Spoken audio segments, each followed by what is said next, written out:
Sa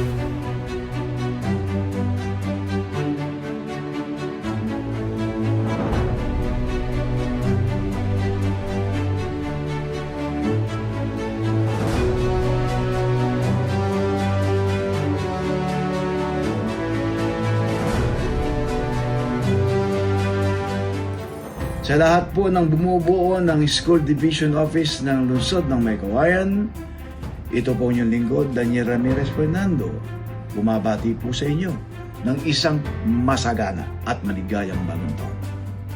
Ganon din, pagbati po sa inyong 14th founding anniversary at ating pong kinikilala ang inyong sipag, dedikasyon at malasakit.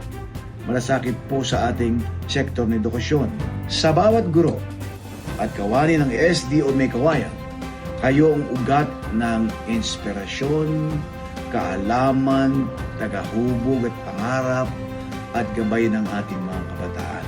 At sa bawat mag-aaral, kayo ang dahilan kung bakit patuloy tayong nagsisikap at naniniwala sa mas maliwanag na kinabukasan.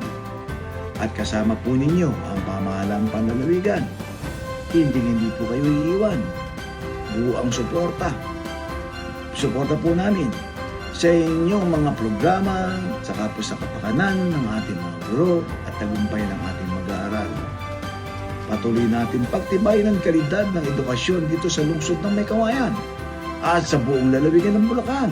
Kailangan din po natin pagtibayin ang tinatawag na pagkilala sa tinatawag na kalayaan. Ang edukasyon ay isang paghubog din upang makamit natin ang tunay na sinatawag nating kalayaan para sa ating mamamayang Bulacanyo. Kailangan natin ang isang maaliwalas at magandang edukasyon upang maipaliwanag natin sa ating mamamayang Bulacanyo na ang kalayaan ay parte ng edukasyon.